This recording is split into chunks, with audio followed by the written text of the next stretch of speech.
Aha, welcome back to UltraChen TV.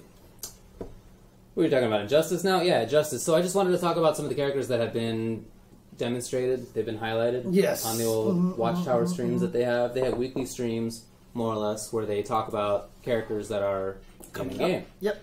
Which they did with MKX, which was awesome. And even in Injustice 1, didn't they do something like that? I believe so. I believe they did. I believe so. Well, they've been awesome about that. It's been very, very cool. And this most recent one had Gorilla Grodd, Firestorm, whose name I have trouble remembering. Fireman, just, Yeah. God. And Scarecrow. Yeah, there you go. Yeah. Actually, at the start of it, it was kind of cool. They had an animator guy on, or like special effects guy on, and he said that the way that they got Firestorm's, like, he has fire above him, right? Yeah. And it like moves wherever he goes, right? And they said that the way that they made that work is they gave him a pointy wizard hat that they then made full of flames in it, and then they made the hat invisible. I thought that was just really funny. Oh man, the things that you have no idea what's going on. Yeah. I thought that was really funny. Anyway, so Gorilla Grodd is this very, very cool mid-rangey character that has just good. Seems like a good mid-rangey approach, offensive type character. His trait, though, I think this is very interesting. His trait does a few things, but one of the things it does is it allows him to walk forward through projectiles.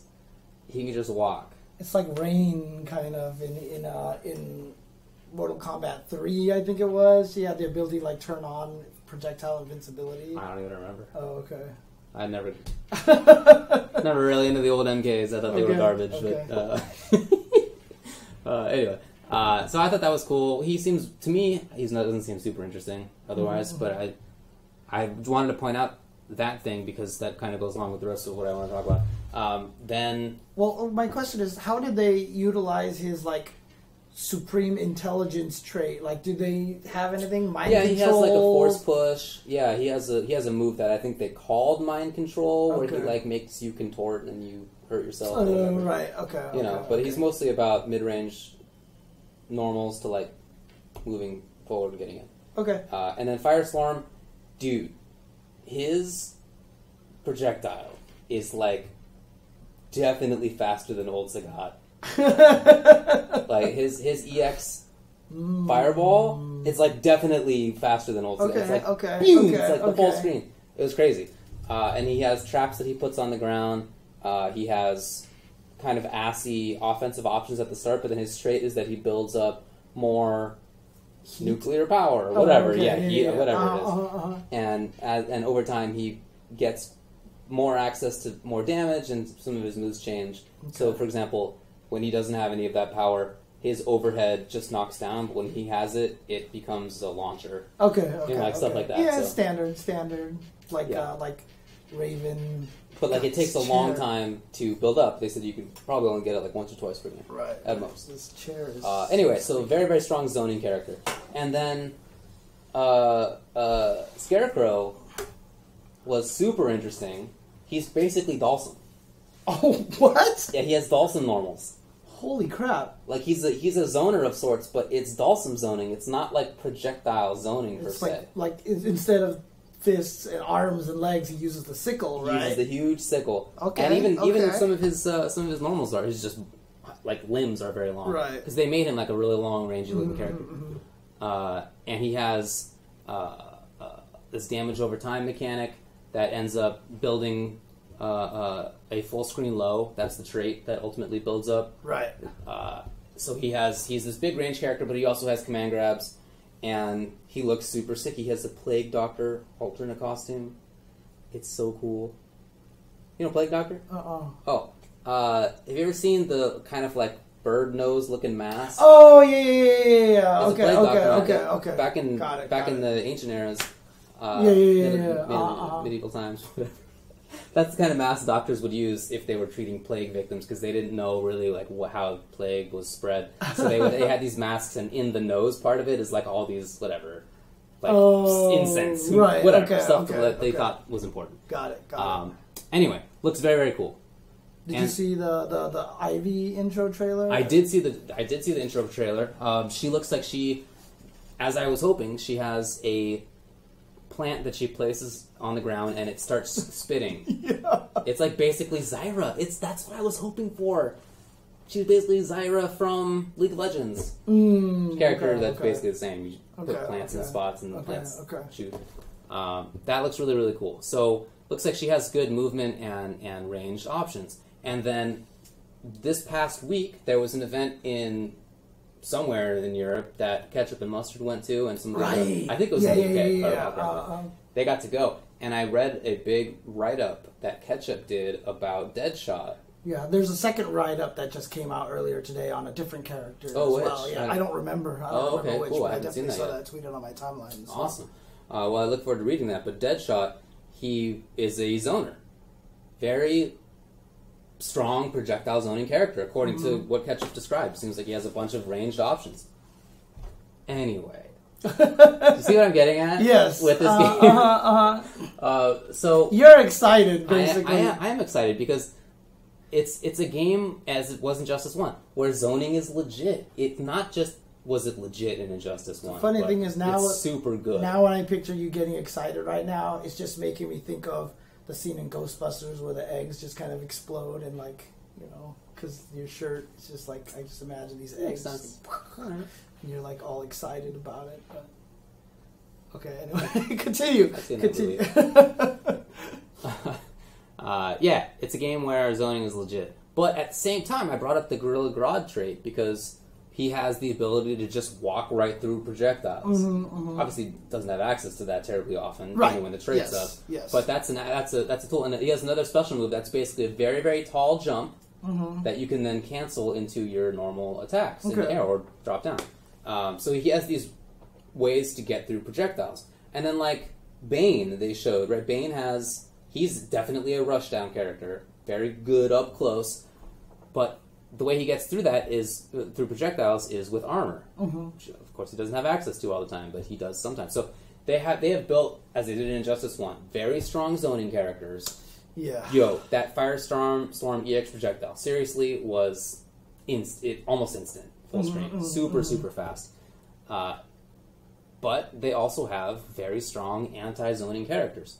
So I like that. It's not that there's like some characters are alright at zoning, other characters don't have to really worry about it that often. Right. Or maybe like you gave them a V skill that deals with it, but like it doesn't really matter because how often do you see projectiles? Who cares? No. They're making everything really strong. And I really like that because that's, to me, a much more interesting style of play. Obviously, it's not the only game series that does that. Right. There's plenty of others, but that's something that I'm really excited about for Injustice. Is that I feel like I'm going to get into one of those game franchises in just a little bit once we get into later news. There you go. Yeah, man. I really like that. I'm really excited for the ability to play a very strong Thalsum kind of zoner. There's a strong projectile zoner. There's a strong super rushdown character in Bane, who I feel like I've been a jerk in many games, friends, but I feel like my Injustice Bane experience was right at the top of jerkery. I was always interested, like, because I guess I'd never seen you play him or like. He was my main. Right. But I'm just like, just even from what I remember seeing, obviously you could power him up with armor, but like he got real crazy, dude. People had sick option selects where if somebody did a wake up attack, then you would automatically cancel into your special move that was armored. And for whatever reason this works in NRS games, if you do a meaty button and the opponent wakes up with something that's invincible, your button's cancelable.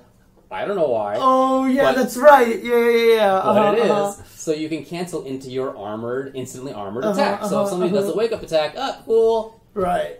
Boop, right on through. So it was very impressive. It was very crazy and impressive. Yeah, I mean, here, it just all kind of goes back. Stoked. It kind of goes back again to that whole thing about Street Fighter V, where a lot of people don't feel like they can express themselves necessarily. Yeah, they can play characters in different styles, but it's still mostly one style. You know what I mean? Like, it's interesting, and this is something that I really kind of want to talk about at some point in time too. I didn't know when, but like, you know, back in Street Fighter 4 and a lot of these other games, there was always this concept of character loyalty. Like, if you were a fan of Cody, you'd be like, what Cody players should I go watch? And you would watch them, and you'd become big fans of them, and such like that. I don't feel like that's really the case in Street Fighter V anymore. Like, I just feel like you just become fans of just the player, and it doesn't matter who they use, because it really doesn't matter as much who they use. Like, I you know, the knockdown mix-up, I just feel like is too much of the game. I guess I don't really agree with that, but I know it's a common thought. Right. So, yeah. So I do find self-expression in SF5, but I do certainly think that other games, the last two Street Fighters have been very much sort of conventional, if that's a term, for fighting games. They've been grounded, they've been slow, comparatively speaking, right? Mm-hmm. Grounded, slow, you don't get to do a bunch of crazy stuff, it's very mid-range heavy, and you get a knockdown and you play your mix-ups, which are not super crazy, other than unblockables, I guess, but that was eventually dealt with, but they're not super crazy. Right. Mika's pretty good offense, but like, compared to some other stuff that exists in other fighting games, it's like pretty lukewarm, honestly. You don't get to... Like, imagine if Mika could cancel her forward fierce into something instantly armored if you did a wake-up Dragon Punch. Right. Which is what Bane is, right? Like, that's... So, I don't know, the last two Street Fighters have been like that, and at the same time, other games have gone even crazier. So, there's a lot of choice out there. You know, you can play whatever style you want, but I feel like it used to be the case that Street Fighter was kind of experimental. Alpha's very experimental. Alpha 3 especially. Right, Alpha 3 is the craziest one. You know, Street Fighter 3 with the parry and Third Strike ultimately. But the last two have been very much not like that. I feel like that's a big part of why Street Fighter is as popular as it is in 4 and 5, because you can see what's going on relatively easily, and you know, it's not like you just don't have to figure stuff out visually as much as you do in other games. It's not as fast-paced, not as crazy. I feel like that's part of why it's popular. But at the same time, I really love doing the crazy stuff. I just... I want to do stuff like I can do in Injustice 2 and in MKX and in Killer Instinct and other stuff. That's...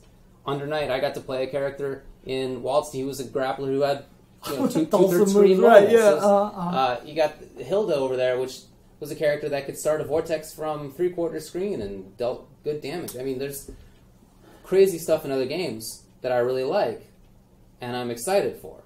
So that stuff is out there if you are interested in it. Okay. But yeah, no, I mean, I'm definitely interested in Injustice, and God, I just don't know who I want to play in this game yet. I just need to like look at all the characters and really. Honestly, man, I feel like Catwoman is kind of boring. I thought she was super boring in the last game too. Like I said, I wasn't the one who picked her. Right. So yeah. So far, I mean, I only tried Black Canary because I thought she had a hooligan throw, and that kind of made me excited, but that was a hit. Just an overhead. Yeah, just an overhead. So I'll see. There's a lot of characters in that game that, you know, a lot There's of so much styles. Wild stuff. Right, exactly. So I'll figure something out. With that. So, okay. Right. Anything else you want to say about Injustice? It's coming out pretty soon. Next month, I guess. So, I mean, it's going to be playable as a tournament game at Combo Breaker like a week old. That's right. The game is going to be like only a week old, and it's going to be there for for the tournament, so that's going to be pretty fun. Oh, yeah, that's right. Catwoman has... she's not as boring as before. She has a little bit more juice. That's right. She has a cat summon. That's right. She can actually throw cats at people. Yeah, there's a little bit more potential interest in there for me, but... I mean, she might be a character that I pick early on just because I remember her moves and stuff like that, so we'll see. But... If I had to say one archetype that I don't really see so far in Injustice, it's just like the grounded footsies character. Just like the mid-range normals. I mean, it's always been harder to play footsies in that game. It's harder to do. So it's always been I actually feel like Bane is really good at that. Or was before. Hopefully he will be good. We'll see. Yeah. I just want someone who can control the pace of a match by hitting buttons a lot and being aggressive. That's the kind of character that I always like to play. Yeah, maybe you check out Grodd. I don't know. He seems like maybe that kind of character. Okay. I don't know. We'll see. Playing more stuff to Chad mode, I've seen Sonico from Nitro Plus Blasters. Dude, that character is hilarious. I have also seen that. Yeah, all she has is cats. All she has is cats. Yeah. And Well, she also had her band members too, I think it was. But like cats were like That's what I remember. her ground attacks were the same as her jumping attacks because they were just cats on the ground. And whether you were in the air or the ground, you would make the cat attack the same way. It was actually a pretty damn funny character. So folks in the chat are right. By the way, Aquaman is definitely the character that just hits buttons and controls space. Man, you're right. It's definitely the Footsie's character. Do I really wanna play Aquaman? He was good. Hopefully, he won't be as good this time. Yeah, or at least not as boring. I don't know. All right, cool.